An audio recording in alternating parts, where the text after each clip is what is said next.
Hello everyone, today we are going to discuss the experimental verification of wave particle dualism.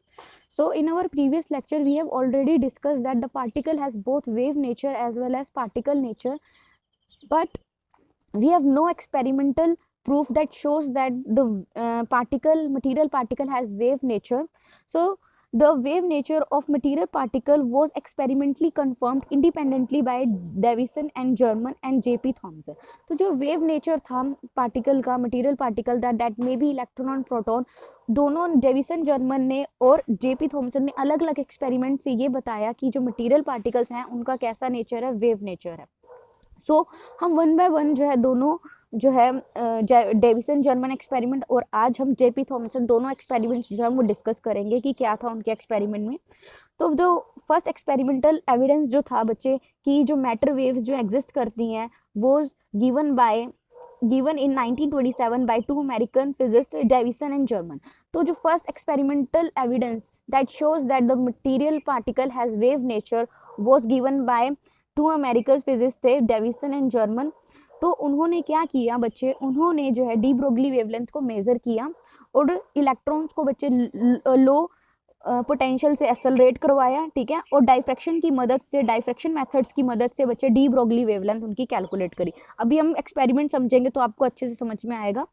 तो उनका experimental setup क्या था पहले हमें वो पता होना चाहिए. तो एक्सपेरिमेंटल सेटअप में बच्चे क्या क्या था, उन्होंने इलेक्ट्रॉन गन ली, ये बच्चे निकल टारगेट लिया, निकल क्रिस्टल लिया एक्चुअली. तो निकल क्रिस्टल जो होता है बच्चे आपको पता है, क्रिस्टल जो है वो एटॉमिक प्लेन से मिलके बना हुआ है. तो हमने जो निकल क्रिस्टल लिया, बेसिकली आप इसको इस तरह से समझोगे कि ये जो है इसके अंदर बहुत सारे क्या है बच्चे एटॉमिक प्लेन्स हैं, ठीक है. सो ये सारे जो है बच्चे एटॉमिक प्लेन्स हैं. तो यहाँ पे एक्सरे हम यहाँ पे क्या करा रहे हैं, इलेक्ट्रॉन्स को फोल्ड करवा रहे हैं. तो यहाँ पे हमारे पास इलेक्ट्रॉन गन है, निकल क्रिस्टल हमने लिया और बच्चे क्या लिया, कलेक्टिंग चैम्बर. बच्चे ये क्या है हमारे पास, एक कलेक्टिंग चैम्बर है, ठीक है. तो ये चीज़ है हमारे पास. तो इलेक्ट्रॉन गन ने क्या किया बच्चे, हमने क्या किया, ये जो था filament that is basically your cathode, ठीक है, ये फिलामेंट है, इसको मैंने बच्चे लो टेंशन बैटरी से कनेक्ट किया. और जो ये इलेक्ट्रॉन गन है बच्चे, इसको मैंने हाई टेंशन बैटरी से कनेक्ट किया हुआ है. तब हो क्या रहा है बच्चे, जैसे हमने लो टेंशन वोल्टेज से हमने कुछ वोल्टेज प्रोवाइड की, तो ये जो फिलामेंट था बच्चे ये हीटअप हो गया. हीटअप हुआ तो इसने अपने में से क्या किया बच्चे, इलेक्ट्रॉन्स जो है अपने में से निकाले. जब इलेक्ट्रॉन्स इन्होंने अपने में से निकाले बच्चे, अब मैंने इसको क्या किया हुआ है बच्चे, जी को हमने किस पे रखा हुआ, हाई पोटेंशियल पे रखा हुआ है. तो हाई पोटेंशियल पे रखा हुआ है तो इलेक्ट्रॉन्स जो उनका चार्ज क्या होता है बच्चे, नेगेटिव होता है. जब वो हाई पोटेंशियल पे जाएंगे पॉजिटिव, तो उसकी तरफ क्या होंगे बच्चे, पॉजिटिव चार्ज की तरफ क्या होंगे, या पॉजिटिव पोटेंशियल की वजह से क्या होंगे, एक्सेलरेट होंगे और तेजी से. पहले थोड़े से इलेक्ट्रॉन निकले, इलेक्ट्रॉन एमिट हुए, ठीक है ना. जैसे high tension voltage, high potential को देख के बच्चे वो और तेजी से क्या होंगे बच्चे, एक्सेलरेट करेंगे. यहाँ पे बच्चे मैंने दो स्लिट्स लगा रखी हैं S1 S2, क्योंकि बच्चे इलेक्ट्रॉन्स तो आ रहे हैं हर डायरेक्शन में आ रहे हैं, तो मैंने इसको एक फाइन बीम में कन्वर्ट कर दिया इन दो स्लिट्स की मदद से कि ये जो इलेक्ट्रॉन, अब जो इलेक्ट्रॉन्स आएंगे वो एक फाइन बीम में आएंगे. तो यहाँ से बच्चे इलेक्ट्रॉन बीम हमारे पास आई, और इलेक्ट्रॉन बीम जो है बच्चे उसको मैंने किसके ऊपर फोल्ड करवाया, निकल क्रिस्टल के ऊपर फोल्ड कराया, या निकल टारगेट के ऊपर मैंने इसे फोल्ड करवाया. अब बच्चे ये जो है ना, इसी पूरे चैम्बर को बच्चे मैंने क्या किया हुआ है, इवैक्यूएट किया हुआ है, वैक्यूम में रखा हुआ है. तो ताकि कोई भी किसी तरह का कोई भी इंट्रैक्शन ना हो, किसी भी अगर यहाँ पे कोई भी अगर गैस या कुछ भी प्रेजेंट है तो उसका उनके इलेक्ट्रॉन्स के साथ कोई भी कोलिजन ना हो या कोई इंट्रैक्शन ना हो, इस करके मैंने इस पूरे चैम्बर को बच्चे क्या किया हुआ है, इवैक्यूएट किया हुआ है. तो मैंने यहाँ पे इलेक्ट्रॉन गन की एक और खास बात ये है बच्चे, जो हम इलेक्ट्रॉन्स हमें मिलते हैं उनकी वेलोसिटी हमें पता होती है, और इलेक्ट्रॉन गन की मदद से वो जो एक फाइन बीम में कन्वर्ट हो जाते हैं. तो मैंने इस फाइन बीम को किस में रखा हुआ है बच्चे, हाई वैक्यूम में रखा हुआ है, और उसको किसके ऊपर फोल्ड करवाया बच्चे, निकल टारगेट के ऊपर फोल्ड करवाया. अब ये जो निकल टारगेट है ना बच्चे, ये अपनी ये जो डायरेक्शन ऑफ इंसिडेंस क्या है बच्चे, इस डायरेक्शन है, तो इस डायरेक्शन के अबाउट जो है वो मूव कर सकता है, ठीक है. ये निकल टारगेट जो है इसकी रोटेशन अपनी एक्सिस के अबाउट, एक्सिस ऑफ इंसिडेंस के अबाउट जो है इसकी रोटेशन हो सकती है. अब आगे क्या हुआ बच्चे, जब इलेक्ट्रॉन ने इसके ऊपर जो है स्ट्राइक किया, तो अब इलेक्ट्रॉन क्या होंगे बच्चे, स्कैटर्ड होंगे, हर डायरेक्शन में इलेक्ट्रॉन स्कैटर्ड होंगे. बट हम क्या कर रहे हैं बच्चे, एक पर्टिकुलर डायरेक्शन में, ये मान लो फाई एंगल है, फाई एंगल से स्कैटर्ड हो रहे हैं, तो मैंने एक पर्टिकुलर डायरेक्शन ले ली बच्चे, इस डायरेक्शन में ही मैं जो है मेजर कर रही हूँ कि कितनी इंटेंसिटी जो है वो स्कैटर्ड इलेक्ट्रॉन्स की है. तो मैंने क्या मेजर करनी है कि कितनी इंटेंसिटी से जो है इलेक्ट्रॉन जो स्कैटर्ड हो रही है एक पर्टिकुलर डायरेक्शन, मैंने एक पर्टिकुलर डायरेक्शन चूज कर ली, ये डायरेक्शन, ठीक है. तो उसको मैंने क्या किया, मैंने वो इंटेंसिटी को जो है मेज़र कर रही हूँ, ठीक है। यहाँ पे मैंने क्या किया हुआ, एक फेराडे, किससे मेज़र कर रही हूँ बच्चे, ये फेराडे सिलेंडर मैंने यहाँ पे लगाया हुआ है, ठीक है। और ये वो फेराडे सिलेंडर है बच्चे, ये जो है पूरे इस स्केल, सर्कुलर स्केल के अबाउट जो है वो रोटेट कर सकता है। आगे देखो बच्चे क्या हुआ नेक्स्ट में,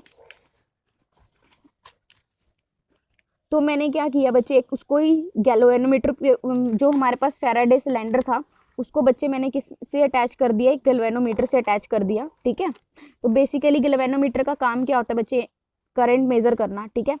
अब देखो बच्चे, हमने जो मैंने आपको बताया है कि मैंने एक पर्टिकुलर डायरेक्शन में ही मैं क्या मेजर कर रही हूँ, इंटेंसिटी मेजर कर रही हूँ स्कैटर्ड बीम की। तो वो पर्टिकुलर डायरेक्शन जो है ना, उसका जो एंगल होगा, जो मैंने कहा था फेराड, ये जो सिलेंडर है वो किसी भी डायरेक्शन में मूव कर सकता है। मैंने इसकी एक पर्टिकुलर स्केल ले लिया, मैंने एक पर्टिकुलर डायरेक्शन इसको रख ली, इसका जो एंगल था वो बच्चे कहाँ से कहाँ तक ही वारी कर सकता था, 20 डिग्री से लेके 90 डिग्री में ही मैं मेजर कर रही हूँ कि कितनी रिफ्लेक्टेड बीम आ रही है, ठीक है ना, यहाँ कितनी स्कैटर्ड बीम इसके अंदर जो है फॉल कर रही है।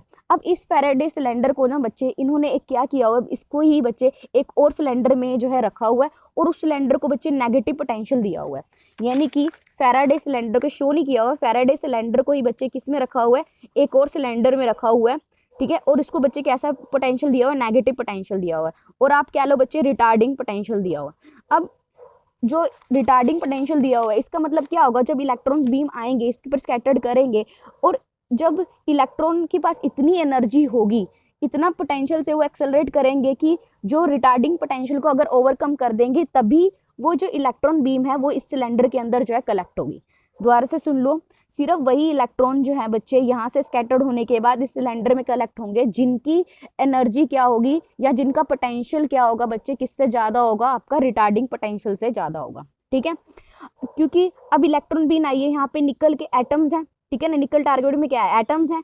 तो ऐसा भी तो हो सकता है कि जो निकल क्रिस्टल के ऊपर यहाँ पे एटम्स हैं, ठीक है ना, जब इलेक्ट्रॉन बीम आएगी बच्चे, वो बीम इन एटम्स के साथ कोलाइड करे और अपनी एनर्जी जो है, या फिर इलेक्ट्रॉन्स जो है इनके साथ जो है कोलाइड करे एटम्स के साथ, और अपनी एनर्जी लूज कर दे, तो वो इलेक्ट्रॉन जो है वो इस चैम्बर में आ ही नहीं सकते, वो स्कैटर्ड हो गए, ठीक है ना, क्योंकि उन्होंने सारी एनर्जी किसको दे दी, एटम्स को ही दे दी।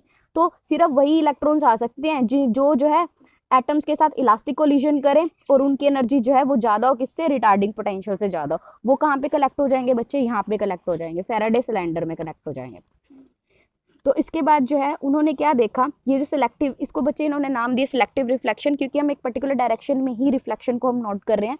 तो ये सिलेक्टिव रिफ्लेक्शन जब हुई इलेक्ट्रॉन की निकल क्रिस्टल के साथ, तो वो किसके ऊपर डिपेंड कर रही है बच्चे, वेलोसिटी के ऊपर डिपेंड कर रही है कि किस वेलोसिटी से इलेक्ट्रॉन आ रहे हैं। अब जब आपने क्या किया बच्चे, आपने सोर्स फिलामेंट को आपने कांस्टेंट कर दिया, चैम्बर जो हम ले रहे थे जिसमें हम कलेक्ट कर रहे थे इलेक्ट्रॉन्स को कांस्टेंट कर दिया, और वेलोसिटी जो है बच्चे वो क्या होगी, उससे बढ़ाया, तो उस केस में जो है number of electrons reaching the collector follows this curve. तो जितने इलेक्ट्रॉन्स जो है ना चैम्बर के अंदर कलेक्ट हो रहे हैं, उसकी जो कर्व हमारे पास आती है बच्चे, वो इस तरह से आती है, ठीक है। तो नंबर ऑफ इलेक्ट्रॉन्स जो है वो रीच कर रहे हैं कलेक्टर के पास, जो उसकी कर्व जो है, ये एक्सपेरिमेंटल कर्व है, इसका कोई वो नहीं है। तो ये जो कर्व जो हमें मिलती है एक्सपेरिमेंटली, वो इस तरह से मिलती है। यहाँ पे मैंने गैल्वेनोमीटर रीडिंग है, ठीक है ना, यानी कि करंट को मैंने बच्चे किससे प्लॉट किया है, 1 बाय में लैम्डा से प्लॉट किया हुआ है, ठीक है। तो जो हमारे पास कर्व आई है वो इस तरह से आई है, ठीक है। तो सिलेक्टिव रिफ्लेक्शन से बच्चे हमें ये पता लगा, जहाँ पे बच्चे हमें जो है डायफ्रैक्शन मैक्सिमा मिल रहा है, जो डायफ्रैक्शन मैक्सिमा जो है हमें इस कर्व में मिल रहा है। अगर हम एक्सरेज को बच्चे निकल क्रिस्टल के ऊपर भी फॉल करवाते, तो हमें जो है सेम जो है क्या मिलता, एक्सरेज को अगर हम निकल क्रिस्टल के ऊपर फॉल कराते हैं तो हमें सेम डायफ्रैक्शन मैक्सिमा मिलता, जो हमें इलेक्ट्रॉन्स को फॉल करवाने के ऊपर मिला है निकल क्रिस्टल में। तो इससे मतलब हमने ये अज्यूम किया बच्चे, हम ये भी कह सकते हैं कि इलेक्ट्रॉन जो है ना उनके साथ क्या होगी, वेव एसोसिएटेड होगी, ठीक है ना। क्योंकि देखो इलेक्ट्रॉन्स को जब हम निकल क्रिस्टल के ऊपर फॉल करवा रहे हैं तब हमें जो डायफ्रैक्शन मैक्सिमा मिल रहा है, और जब हम एक्सरेज क्या है बच्चे, रेडिएशन है, और उसको जब हम निकल क्रिस्टल के ऊपर फॉल करवा रहे हैं तो डायफ्रैक्शन मैक्सिमा या ये कर्व जो है बिल्कुल सेम मिल रही है। तो उस केस में हम ये भी कह सकते हैं कि जो इलेक्ट्रॉन है, हम ये मान के चल सकते हैं कि इलेक्ट्रॉन के पास क्या है, कुछ ना कुछ वेव उसके साथ है, ठीक है ना, और वो किसके साथ वेरी कर रही है, वेलोसिटी के साथ वेरी कर रही है। तो हमारे पास बच्चे डी ब्रोगली रिलेशनशिप है, वो क्या रिलेशनशिप है, सिलेक्टिव रिफ्लेक्शन के लिए according to de Broglie expression the selective reflection can be explain. अब मैंने क्या किया बच्चे, ये जो सिलेक्टिव रिफ्लेक्शन है उसको मैंने ब्रैग्स लॉ से एक्सप्लेन किया। बच्चे आपको याद होगा, अगर आपने नहीं किया तो, ये निकल क्रिस्टल होता है बच्चे। निकल क्रिस्टल किससे मिलके बना होता है बच्चे? एटॉमिक प्लेन से मिलके बना होता है, ठीक है। तो जब कोई भी चीज़ इसके ऊपर फॉल करती है, एक्सरेज फॉल करें, अब यहाँ पे क्या फॉल कर रही है बच्चे? इलेक्ट्रॉन बीम फॉल कर रही है, तो ये कुछ ना कुछ रिफ्लेक्ट होंगी, फिर से क्या होंगी? बीम फॉल करेंगी, कुछ ना कुछ रिफ्लेक्ट होंगी, इस तरह से, ठीक है ना। तो इस तरह से हमारे पास जो है कर्व आती है, ठीक है। तो ये जो है बच्चे फाई एंगल जब ये रिफ्लेक्ट बैक होगी, ठीक है। अब जो है हमारे पास बच्चे इनकी जो स्पेसिंग होती है इसको हम कहते हैं डी। डी से आप इनकी स्पेसिंग को नाम देते हैं। जो एटॉम, ये निकल क्रिस्टल को बेसिकली आप कह सकते हो कि it is made of atomic planes, ठीक है ना। और उन प्लेन्स की जो स्पेसिंग है उसको हम रिप्रेजेंट करते हैं स्मॉल डी से। तो जब हमने, आपने अभी पता नहीं पढ़ा है कि नहीं, पर 10+2 क्लास में आप पढ़ के जरूर आए कि जब एक्सरेज को हम निकल क्रिस्टल के ऊपर फिलोफोल करवाते थे, ठीक है ना, कुछ एक्सरेज तो कुछ तो मैक्सिमम जो है वो रिफ्लेक्शन होती थी हमारे पास, ठीक है। तो उसकी जो हमारे पास रिलेशनशिप होती थी वो होती थी 2D sin theta is equal to n lambda, ठीक है ना। तो ये रिलेशनशिप आपने पढ़ी हुई है, तो यही रिलेशनशिप हम यूज़ करेंगे इलेक्ट्रॉन्स के केस में, ठीक है ना। तो यहाँ पे हमारे पास हमने मान के चला, अब हमें क्या निकालनी है बच्चे? वेवलेंथ निकालनी है। किससे निकालनी है? ब्रैग्स लॉ से। ये क्या बच्चे? ये जो लॉ है 2D sin theta is equal to n lambda, that is your Bragg's law. अब इसकी मदद से जो है हमने क्या निकालनी है बच्चे? वेवलेंथ कैलकुलेट करनी है। अब हमने मान के चला जो इलेक्ट्रॉन बीम आई वो उसको एक्सेलरेट किया हमने पोटेंशियल, ठीक है ना, या फिर हमने क्या किया, उसको एक्सेलरेट किया पोटेंशियल 54 वोल्ट से, ठीक है, और उसको जो है निकल टारगेट के ऊपर फॉल करवाया, ठीक है ना। और हमें क्या मिला? डायफ्रैक्शन मैक्सिमम मिला। यानी कि जब हमने इलेक्ट्रॉन बीम को निकल टारगेट के ऊपर इस किसी पोटेंशियल 54 वोल्ट पोटेंशियल पे जब हमने निकल टारगेट के ऊपर इसको फॉल करवाया, तो हमें जो है डायफ्रैक्शन क्या मिला? मैक्सिमम मिला, ठीक है। तो यानी कि हमारे पास क्या हो गया बच्चे कि, और ये जो इंसिडेंट रेडिएशन है और ये रिफ्लेक्टिव रेडिएशन जो एंगल बना रही है फाई, वो मान लो 65 डिग्री बना रही है। तो उसके बाद बच्चे क्या हो रही है, यानी कि 65 डिग्री बना रही है ब्रैग्स प्लेन के साथ, ठीक है ना। ये सारे ब्रैग्स प्लेन है, ठीक है। इनके साथ जो हमारे पास स्कैटर्ड बीम है वो कितना एंगल बना रही है बच्चे? 65 डिग्री बना रही है। तो उस केस में जो है हमारे पास स्पेसिंग जो होती है ऑफ प्लेन्स जो है, स्पेस जो ये जो स्पेसिंग है प्लेन्स की, जिसको मैंने स्मॉल डी से नाम दिया था, वो मान के चलो बच्चे कितनी है? Family which can be determined by X ray diffraction is, बच्चे जब हम एक्सरे डायफ्रैक्शन करते हैं ना तो उस केस में जो है हमारे पास स्मॉल डी की वैल्यू आती है 0.91। हमें ये याद रखनी है कि मान लो इन प्लेन की जो स्पेसिंग है निकल क्रिस्टल में वो कितनी है बच्चे? d is equal to 0.91। तो यहाँ पे हम सारी वैल्यूज पुट कर देंगे 2 इंटू 0.91, ठीक है। और जितने एंगल से वो स्कैटर्ड हुआ आप बच्चे यहाँ पे फाई से रिप्रेजेंट करोगे, क्योंकि मैंने हमेशा ही फाई से ही रिप्रेजेंट किया है स्कैटर्ड बीम के एंगल को। तो बच्चे ये sine of 65 degree n lambda, lambda क्या है हमारे पास? वेवलेंथ है। और फर्स्ट डायफ्रैक्शन मैक्सिमा देख रहे हैं, तो लैम्डा हम निकाल लेंगे। तो लैम्डा कैलकुलेट करके आएगा बच्चे 1.65 एंगस्ट्रॉम। तो यानी कि जो वेवलेंथ है इलेक्ट्रॉन की, जब हमने उसको एक्सेलरेट किया 54 वोल्ट से, इस रिलेशन से हमारे पास क्या निकल के आई बच्चे? ब्रैग्स लॉ से निकल के आई 1.65 एंगस्ट्रॉम।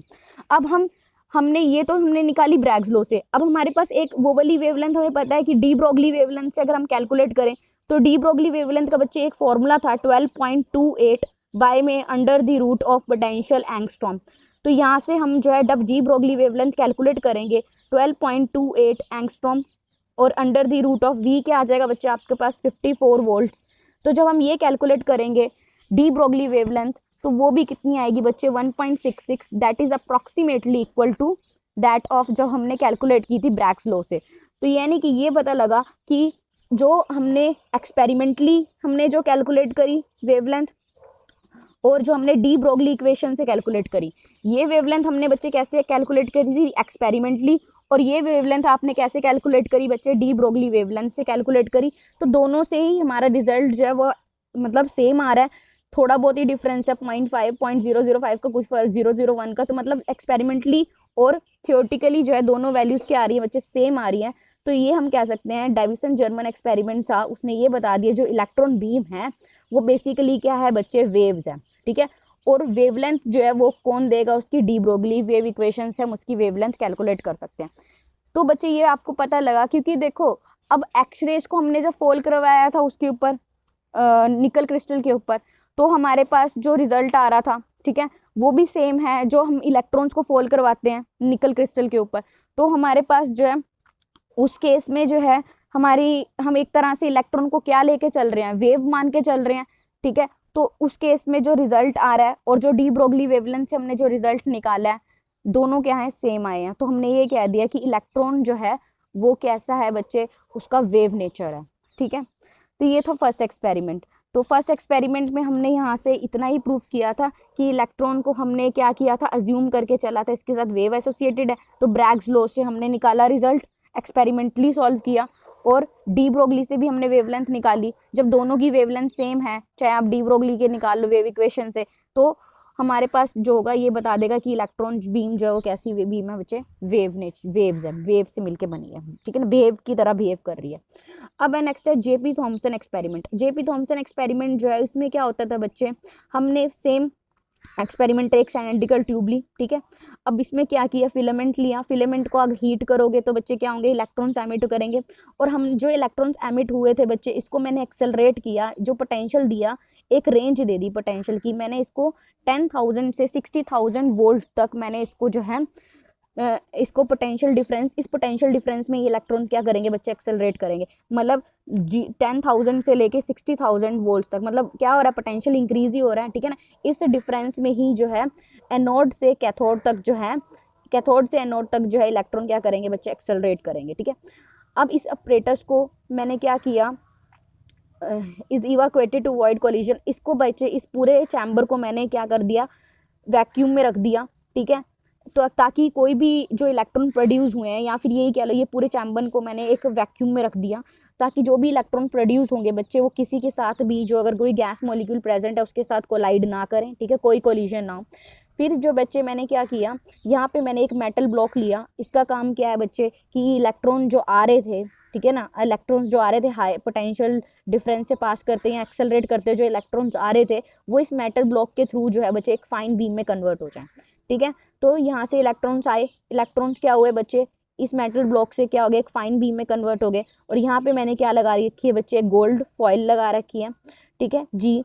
तो मैंने क्या किया, जैसे ही इलेक्ट्रॉन बीम यहाँ से फाइन बीम में कन्वर्ट हुई, तो इस फाइन बीम को बच्चे मैंने इस गोल्ड फॉइल के ऊपर जो है स्ट्राइक करवाया।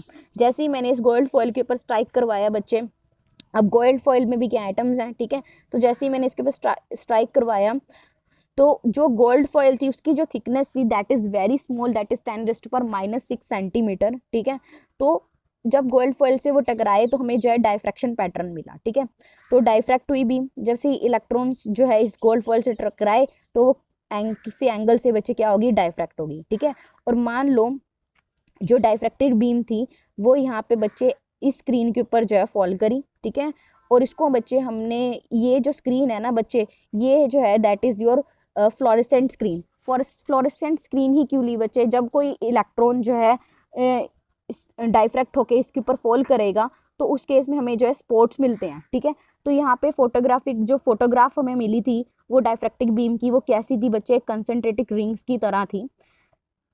ये कंसनट्रेटेड रिंग्स की तरह हमें जो है पैटर्न मिला इस फोटोग्राफिक प्लेट पे कह लो, या फिर आप ये कह लो फ्लोरेसेंट स्क्रीन पे। तो हमें जो इस तरह का जो है पैटर्न मिला, और ये सेम पैटर्न बच्चे हमें कब मिलता है, जब एक्सरेज को हम स्कैटर्ड करवाते हैं, यानी एक्सरे डायफ्रैक्शन हम पढ़ते हैं जब पाउडर क्रिस्टल मेथड से। अब ये जो पाउडर क्रिस्टल मेथड है एक्सरे डायफ्रैक्शन, ये बच्चे हम लोग पढ़ेंगे आपके नेक्स्ट सेमेस्टर में। तो अभी आप ये जान लो कि जो एक्सरे डायफ्रैक्शन, जब हम क्रिस्टल मेथड लेते हैं ना, उससे एक्सरेज को जब हम डायफ्रैक्ट करते हैं ना, तो हमें जो पैटर्न मिलता है वो सेम मिलता है इस तरह से, जिस तरह से कब हमें मिल रहा है, जब इलेक्ट्रॉन डायफ्रैक्ट हुए हैं और फोटोग्राफिक प्लेट पे जो हमें पैटर्न मिल रहा है उस तरह से, ठीक है।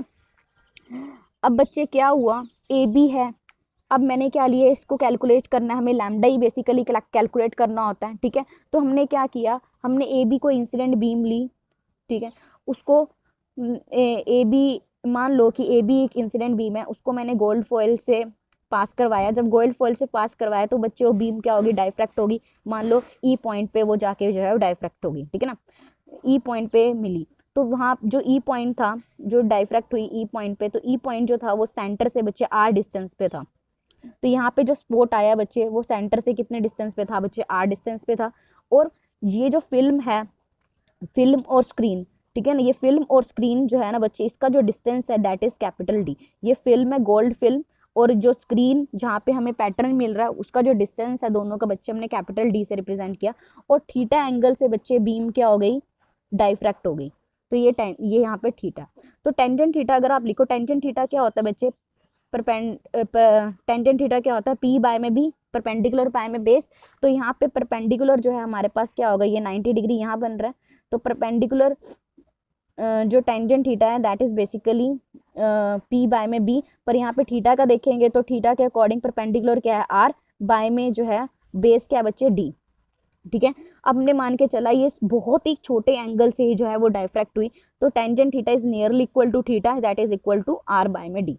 अब वो क्या कह रखा है, आपके पास जो रेडियाई आया है, ये फर्स्ट स्पॉट है, इसका कुछ रेडियाई होगा। अगर आप ये रेडियाई मेजर कर लो r, that is basically r जब मेजर कर लो, या और क्या मेजर कर लो, डी मेजर कर लो, तो आपको थीटा मिल जाएगा, तो एंगल ऑफ डाइफ्रैक्शन हमें मिल जाएगा। तो हमारे पास इक्वेशन थी बच्चे वही जैसे एक्सरे डाइफ्रैक्ट होती थी, तो हमारे पास जो है ब्रैग इक्वेशन क्या थी बच्चे, 2d sine theta is equal to n lambda. Same हमें डी मिल गया बच्चे, हमने डी कैलकुलेट कर लिया। अब एक्सपेरिमेंटली हम लैम्डा कैलकुलेट कर रहे हैं, हमने डी कैलकुलेट कर लिया, जो हमें मिला, हमें पता है कि यहाँ से लेके यहाँ तक का जो डिस्टेंस हमें पता होगा, ठीक है। और थीटा हमें कैसे मिल गया बच्चे, हमने ये थीटा हमने कैसे लिया बच्चे, आर बाय में डी फॉर्मूले से हमने कैलकुलेट किया। अगर हमें एक्सपेरिमेंटली हमें ये पता लग जाए कि एक्सपेरिमेंट जब हमारे पास ये फोटोग्राफिक प्लेट आएगी तो हम ऑफ कोर्स उसका रेडियाई निकाल लेंगे, आर हमारे पास आ जाएगा रिंग का रेडियाई, और डी हमें पता है तो थीटा कैलकुलेट हो जाएगा। जब थीटा कैलकुलेट हो गया बच्चे, थीटा भी कैलकुलेट हो गया, स्मॉल डी भी हमें पता ही है, ठीक है ना, that is distance between the atomic plane, वो मैंने कितनी बताई थी, 0.91 एंगस्ट्रॉम होती है, ठीक है ना। तो हर केस में वैसे हमें पता होती है कि अलग अलग होती है बच्चे, डी की वैल्यू अलग होगी, ठीक है। तो डी हमें पता लग गया, मतलब हर क्रिस्टल के लिए डी की वैल्यू अलग होगी, स्पेसिंग हर एक की अलग अलग होती है, ठीक है। तो डी की वैल्यू हमें पता लगी, थीटा की वैल्यू हमें पता लगी। फर्स्ट ऑर्डर के लिए हम निकालेंगे डाइफ्रैक्शन पैटर्न, तो लैम्डा हम कैलकुलेट कर लेंगे।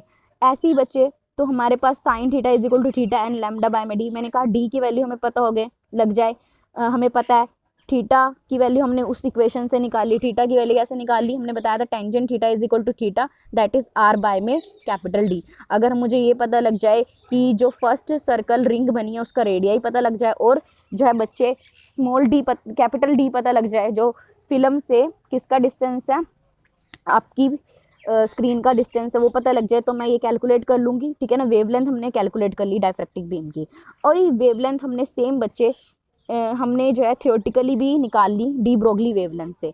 तो थियोरेटिकली डी ब्रोगली वेवलेंथ से आप कैसे निकालोगे बच्चे, हमें पता है एच बाय में पी होता है, ठीक है, डी ब्रोगली वेवलेंथ, तो एच बाय में एम वी। तो यहाँ से बच्चे हमारे पास जो है डी ब्रोगली वेवलेंथ जो हम कैलकुलेट कर लेंगे, ठीक है। वैसे तो आप इस फॉर्मूले से कैलकुलेट करना 12.28 बाय में अंडर रूट वी, ठीक है ना, क्योंकि हमें पोटेंशियल डिफरेंस तो पता ही है, तो उन दोनों का डिफरेंस हमें क्या देगा, तो आप इस इक्वेशन से आप निकाल सकते हो 12.28 बाय में अंडर रूट वी। तो वी आपको पता है दैट इज द डिफरेंस, 10,000 से 60,000 का जो डिस्टेंस है डिफरेंस है वो हमारा वी हो जाएगा। तो लैम्डा हम कैलकुलेट कर लेंगे। तो दोनों से जब हमने देखा, दोनों से जब हमने लैम्डा कैलकुलेट किया तो वो सेम आए, ठीक है ना। तो इससे ये दोबारा से पता चल गया कि जो वेव नेचर है इलेक्ट्रॉन्स का, ठीक है, as diffraction pattern can only be produce by waves. तो यही कह रखा है, जो हमारे पास डाइफ्रैक्शन पैटर्न आया था ना वो सिर्फ वेव्स ही प्रोड्यूस कर सकती हैं। तो इलेक्ट्रॉन क्या है, ये इलेक्ट्रॉन जो है उसका कैसा नेचर है बच्चे, वेव नेचर है। तो अब हमने ये चीज़ नोटिस करी, हमने एक्सपेरिमेंट से ये बताया कि वेव एक्सपेक्ट, हमने एक बार बताया कि वेव एक्सपेक्ट लिया in one part of experiment और पार्टिकल एक्सपेक्ट लिया इन अदर पार्ट। मतलब क्या कह रखा है, हम इस तरह से इसको समझ सकते हैं कि जब हम एक्सेलरेट कर रहा था इलेक्ट्रॉन, ठीक है ना, तो वो किसकी तरह बिहेव कर रहा था, पार्टिकल की तरह बिहेव कर रहा था। पर जब हमने डाइफ्रैक्शन पैटर्न को ऑब्जर्व किया तो वो किसकी तरह बिहेव कर रहा था बच्चे, वेव की तरह। देखो जब इलेक्ट्रॉन्स आए थे वो बीम की तरह आ रहे थे, 1 1 1 1 करके आ रहे थे, ठीक है। तो वो किस तरह से बिहेव कर रहे थे, पार्टिकल नेचर शो कर रहे थे। पर जब हमें स्क्रीन पे हमें क्या मिलता है, डाइफ्रैक्शन प्रोसेस से हमें क्या मिलता है, वो डाइफ्रैक्शन पैटर्न मिलता है, तो वो किसकी तरह बिहेव करते हैं, वेव की तरह। तो ये जो इसका मतलब ये है कि ये जो मटेरियल पार्टिकल है इनका कैसा नेचर है, डुअल नेचर है, ठीक है। सो डाइफ्रैक्शन एक्सपेरिमेंट से हमें ये पता चला कि जितने भी चार्ज पार्टिकल हैं उन सब के ऊपर डाइफ्रैक्शन एक्सपेरिमेंट परफॉर्म किया गया, और सभी ने ही जो डी ब्रोगली वेवलेंथ, उन सबसे बच्चे सबकी जो है हमने वेवलेंथ कैलकुलेट करी एक्सपेरिमेंटली बाय डायफ्रैक्शन मेथड, और हमने देखा वो वेवलेंथ किससे मैच कर रही थी, डी ब्रोगली वेवलेंथ से मैच कर रही थी। तो ये शो करता है कि जो हमारा इलेक्ट्रॉन है उसके साथ वेव एसोसिएटेड है, उसका कैसा नेचर है बच्चे, वेव नेचर है। तो ये था अभी तक हमारी क्लास का, ये मतलब डेविसन जर्मर और जेपी थॉमसन इफेक्ट। आज हम थोड़ा सा टॉपिक और पढ़ेंगे बच्चे, कंसेप्ट ऑफ फेज वेलोसिटी। तो कंसेप्ट ऑफ फेज वेलोसिटी क्या होती है, अब मैंने ये बता दिया, आपको इतना पता लग गया कि हर इलेक्ट्रॉन का कैसा नेचर है बच्चे, वेव नेचर है। तो हर इलेक्ट्रॉन का कैसा नेचर है, वेव नेचर है, यानी कि हर इलेक्ट्रॉन के साथ वेव एसोसिएटेड है, ठीक है। तो यहाँ पे मैंने क्या ये बता दी। अब देखो वेव कैसे ट्रेवल करती है, आपने पानी की लहरें देखी हैं, वो इस तरह से ट्रेवल करती हैं, डिस्टर्बेंस होती है एक तरह से। तो वेव क्या है बच्चे, बेसिकली क्या है, डिस्टर्बेंस है, ठीक है। तो वेव जो है वो डिस्टर्बेंस की तरह ट्रैवल करती है मीडियम के अंदर। और उसमें क्या होता है बच्चे, जैसे देखो एक पार्टिकल है, अब यहाँ पे इलेक्ट्रॉन है, इसकी वेव होगी, यहाँ पे नेक्स्ट पार्टिकल भी होगा इलेक्ट्रॉन, उसकी भी वेव होगी, ठीक है ना। तो क्या हो रहा है कि ये जो है, इसमें क्या हो रहा है, periodic motion of the particle of medium about their mean position and the motion is handed over to the particle to the next. यही कह रहा है जो हर पार्टिकल है ना बच्चे, इसका क्या है, पीरियोडिक मोशन है, ठीक है ना। अपनी मीन पोजीशन के अबाउट वो पीरियोडिकली मूव कर रहा है। तो हर पार्टिकल जो है अपनी मीन पोजीशन के बाद क्या कर रहा है, पीरियोडिकली मूव कर रहा है। तो वो जो है हर पार्टिकल जो है बच्चे क्या कर रहा है, अपनी डिस्टर्बेंस जो है वो किसको दे रहा है बच्चे, नेक्स्ट को दे रहा है। तो यहाँ पे यही देखा हुआ है कि यही कि पीरियोडिक मोशन जो है हर पार्टिकल का अपनी मीन पोजीशन के अबाउट है, और वो मोशन किसको दे रहा है, वो बच्चे एक इलेक्ट्रॉन से या फिर कह लो एक पार्टिकल से किसको दे रहा है बच्चे, सेकंड पार्टिकल को हैंड ओवर कर रहा है। तो आपने देखा होगा बच्चे, एक ऑसिलेटर होते हैं, ऑसिलेटर्स होते हैं, उसमें एटम्स होते हैं, ठीक है। और एटम्स कह लो या कह लो वो अपनी मीन पोजीशन के अबाउट क्या करते हैं बच्चे, वाइब्रेट करते हैं। तो पहला अगर मीन पोजीशन के अबाउट वाइब्रेट कर रहा होता है तो बच्चे वो क्या करता है, अपनी डिस्टर्बेंस, अब कोई चीज़ टकरा रही है, अगर आप ग्लास को रखो, ग्लास को के साथ दूसरा ग्लास रख दो बच्चे, अगर उसको आप फर्स्ट ग्लास को बहुत तेजी से हिलाओ, उसको डिस्टर्ब करो, तो सेकंड ग्लास भी क्या होगा, बेसिकली वो उसके साथ क्या होगा, डिस्टर्बेंस उसके साथ पास करेगी, वो सेकंड भी ग्लास जो है वो हिलने लग जाएगा।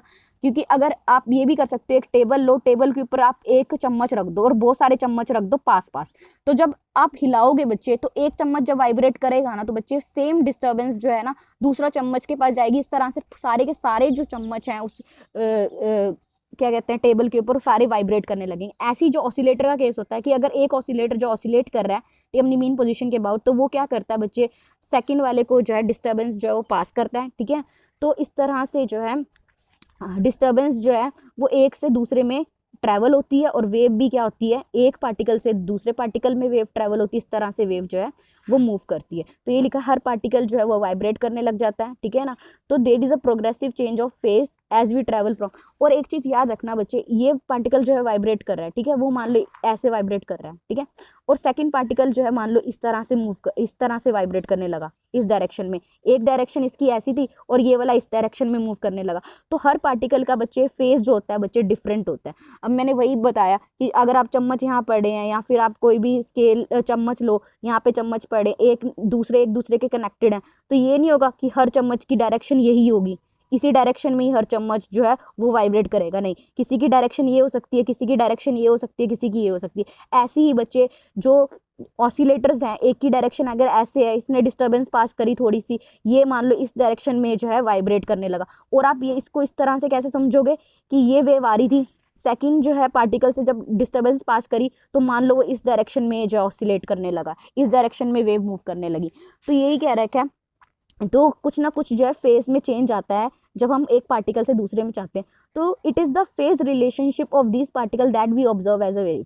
अब फेज वेलोसिटी क्या करती है बच्चे, एक फेज रिलेशनशिप हमें देती है, ठीक है ना, कि एक फेज रिलेशनशिप हमें देगी जब पार्टिकल कैसे बिहेव करते हैं, वेव की तरह बिहेव करते हैं। और जिस वेलोसिटी से the velocity with which the plane of equal wave travel through the medium, और जिस वेलोसिटी से जो सारी की सारी वेव हैं एक ही फेज में ट्रैवल करती हैं मीडियम में, उसको हम क्या कहते हैं बच्चे, फेज वेलोसिटी।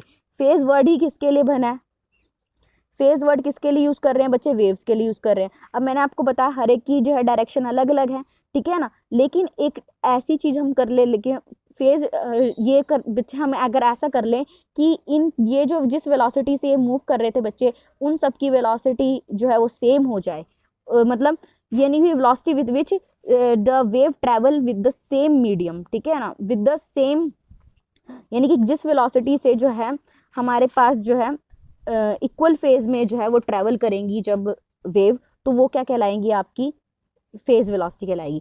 मतलब कि क्या होगा बच्चे, जब इन सभी वेव का फेज बिल्कुल सेम हो जाए, मतलब इन सब का जो फेज है एक ही फेज हो जाए, ठीक है, सभी का फेज क्या हो जाए, एक ही फेज हो जाए, और जिस वेलोसिटी से वो मूव करती हैं जब उनका फेज डिफरेंस जीरो हो जाए या फेज डिफरेंस सेम हो जाए, तो जब फेज डिफरेंस उनका सेम हो जाए तो जिस वेलोसिटी से वेव मूव करती है उसको हम क्या कहते हैं बच्चे, फेज वेलोसिटी, ठीक है, वीपी से हम इसको रिप्रेजेंट करते हैं। तो ये जो है बेसिकली हमें एक फेज रिलेशनशिप देती है सभी पार्टिकल का, जब पार्टिकल कैसे बिहेव कर रहे हैं वेव की तरह, और वेलोसिटी, जिस वेलोसिटी से वो इक्वल फेज में ट्रैवल करने लग जाए मीडियम में, किसी भी मीडियम में अगर वो इक्वल फेज से वो ट्रैवल करने लग जाए तो वो क्या कहलाएंगी, आपकी वेलोसिटी क्या कहलाएगी बच्चे, फेज वेलोसिटी।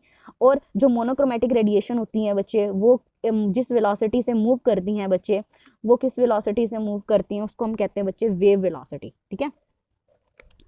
तो अगर हम मोनोक्रोमेटिक रेडिएशन लेंगे तो उसमें सिंगल वेवलेंथ होती है, सिंगल फ्रीक्वेंसी, तो एक ही डायरेक्शन में मूव करती हैं, तो वो क्या कहलाएंगे बच्चे, आपकी फेज वेलोसिटी, वेव वेलोसिटी।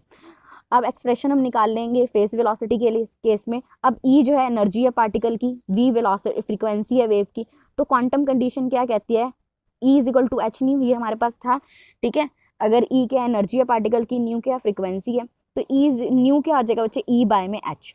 तो यहाँ से आइंस्टाइन रिलेशनशिप से हमारे पास क्या आ गया, E is equal to M C square.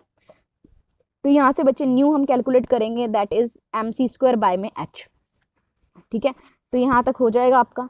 तो यहाँ से हमने क्या निकाला बच्चे, न्यू क्या निकल के आया हमारे पास, न्यू हमारे पास निकल के आया बच्चे एम सी स्क्वायर बाय में एच फ्रीक्वेंसी, ठीक है। तो मटेरियल पार्टिकल के साथ वेव एसोसिएटेड होती है, उसकी कुछ ना कुछ वेवलेंथ होती है, और वो वेवलेंथ क्या होती है बच्चे, डी ब्रोगली वेवलेंथ, तो क्या आएगी एच बाय में एम वी। तो यहाँ से velocity of propagation of wave हम निकाल लें, तो velocity of propagation of wave जिसको हम कहते हैं फेज वेलोसिटी, उसको हम किससे रिप्रेजेंट किया, वीपी से, तो वो किसके इक्वल होगा, VP is equal to nu lambda. तो यहाँ पे बच्चे न्यू की वैल्यू आप पुट कर दोगे, और लैम्डा जो है हमारे पास डी ब्रोगली वेवलेंथ है, दैट इज एच बाय में एम वी। तो ये जो फेज वेलोसिटी जो निकलेगी वो किसके इक्वल आएगी बच्चे, सी स्क्वायर बाय में वी के इक्वल आएगी। और बच्चे मैंने आपको एक, अगर आपने पहले पढ़ा हो तो मैंने सी स्क्वायर बाय में वी निकाली थी, और इसको मैंने फेज वेलोसिटी मैंने आगे डिफाइन किया हुआ था पहले। तो फेज वेलोसिटी जो है, जिस फेज से जो है, जिस वेलोसिटी से जो है सारी की सारी वेव्स जो है वो सेम फेज में ट्रैवल करती है मीडियम में, वो क्या कहलाती है बच्चे, फेज वेलोसिटी कहलाती है। और यही मैंने आपको बताया था कि इलेक्ट्रॉन जो है, डी ब्रोगली ने भी यही बोला था कि इलेक्ट्रॉन जो एक तो मैकेनिकल वी वेलोसिटी से मूव करता है, और एक किससे मूव करता है बच्चे, जो वेव की वेलोसिटी होती है जिसको उसने क्या बोला था, फेज वेलोसिटी होती है, तो that is C square by में वी, तो इससे मूव करता है। तो डुअल नेचर इस तरह से इसका होता है। तो ये जो थी बच्चे डी ब्रोगली वेव वेलोसिटी भी हम इसको कह सकते हैं। तो अभी के लिए इतना ही, थैंक यू।